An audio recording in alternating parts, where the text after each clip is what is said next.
Madre mia, Tio.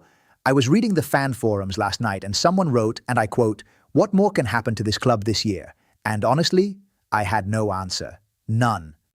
That pretty much sums up the mood right now. Marca ran a piece today literally titled "The Super Horrible Year of Real Madrid," and the comment section was not fans arguing with it. They were adding things the article missed.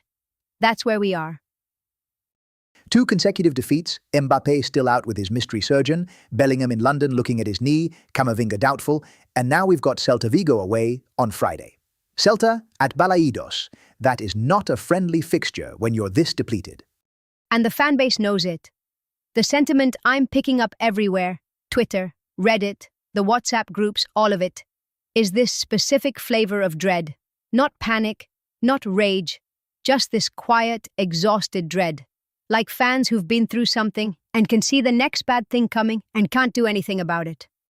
Famous, but the Arbeloa conversation has really shifted this week, hasn't it? Because after the Getafe loss, there was still a group of fans defending him. He's working with nothing, give him time, all of that.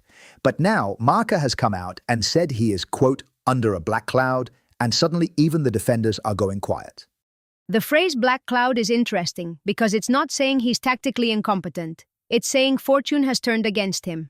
And I think that's the debate splitting the fan base right now. Half are saying the injuries are not his fault, the bad luck is not his fault. The other half are saying a top coach finds solutions regardless. Which side are you on, Rafa? Honestly, I think it's both, and that's the uncomfortable truth. The injuries are genuinely catastrophic. Bellingham, Mbappé, Rodrigo, Militao, Alaba, Camavinga, Ceballos, that list would break any manager in Europe. But then you watch the Getafe game and Thiago Pitarch is starting and you think, did we really have no other option? Pitarch is 18 years old, Rafa. 18. And I'll say this, he didn't embarrass himself. But the fact that an 18-year-old from the academy is in your starting unbeaten for a Liga match at the Bernabeu while you're 4 points behind Barca tells you everything about the structural fragility of this squad. And Barca? Que barbaridad. We have to talk about this because the fan anger about Barca right now is something else. Someone pointed out that Barcelona have only had to sit out 2 yellow card cycles in 63 Liga matches. 63. Meanwhile, Madrid are losing players left, right and center. I know fans love a conspiracy, and I understand the frustration, but I'd be careful going too far down that road. The injury crisis is real and self-inflicted in the sense that this squad was built thin in certain positions. That's on the club, not on some external force. Fair. But Tio, you can't blame fans for looking for explanations when everything goes wrong at once.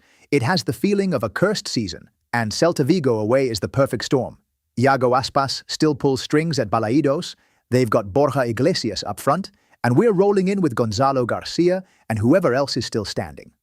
Aspas at Balaídos is genuinely one of the most dangerous things in Spanish football, and any fan who's dismissing Celta needs to look at that squad. Hudgla, Borja Iglesias, Aspas, that's a front three with real quality, and we're defending with Rudiger, Huijsen, and whoever Arbeloa decides to throw in alongside them. Rudiger, by the way, I want to touch on this because the German media torched him after the Getafe loss, and I saw Madrid fans genuinely defending him this week, which surprised me. A week ago, he was getting criticized from all angles, and now there's almost a protective instinct kicking in. That's what happens when the whole team is struggling. Individual criticism starts to feel unfair. When Rudiger is your most experienced fit centre-back, fans start rooting for him regardless of form. It's survival mode psychology. And then there's Mastantuono, suspended for 2 games right now, which we talked about yesterday, but I keep coming back to it because the timing is just brutal.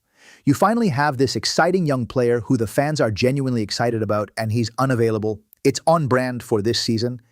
2 games, so he misses Celta and whatever comes after. And look, the suspension is what it is. He earned it. But fans who'd been looking at Mastantuono as a bright spot in a dark period are understandably deflated. There was a comment I saw that said, "Even our good news comes with bad news attached." And honestly, that's the most accurate description of this season I've read.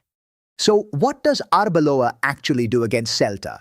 Because I'm genuinely curious. Without Camavinga, without Bellingham, without Mbappé, without Rodrigo, the midfield and attack are going to look very different.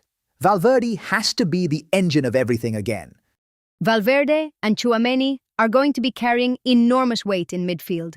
And honestly, based on what we saw against Getafe, Arda Güler needs to be more influential. He has the quality to be the creative spark, but he needs to assert himself more.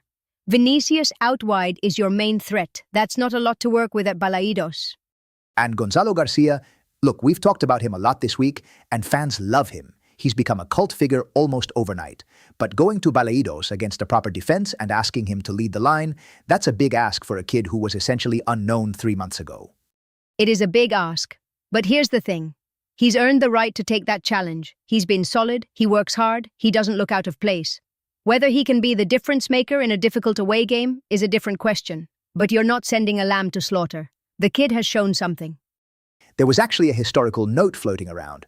Marca dug up a match from November 1974 at Balaídos, where Madrid drew 3-3 with Celta, Piri got a hat-trick, Paul Breitner scored. And some fan replied, "At least we could score back then," and I laughed, but also, it stings a little. 52 years of history, and that's where we've arrived, using 1974 as a comfort. Although genuinely, Piri with a hat-trick at Balaídos sounds incredible. Different era, different problems. Different era, same Balaídos being a nightmare. Some things don't change. But look, and I want to end on something real. There are still fans out there who believe. I've seen it. People saying, Mbappé comes back for City, we win the Champions League, and the season is saved. Is that delusional, or is that Madridismo? It's both, Rafa. That's always been both. The Champions League is still there, the bracket is still open, and if Mbappé is fit for City, then anything is possible. But you can't sacrifice La Liga and call it a plan. Win on Friday. That's the only thing that matters right now. Win on Friday. Simple as that. Get through Celta, stay within striking distance of Barca, and keep believing. Because if there's one thing this club has taught me over 30 years of following them, it's that it ain't over until it's absolutely, definitively, embarrassingly over, and we're not there yet. That's either wisdom or a coping mechanism, and I genuinely can't tell which. Hala Madrid, see you on the other side of Balaídos.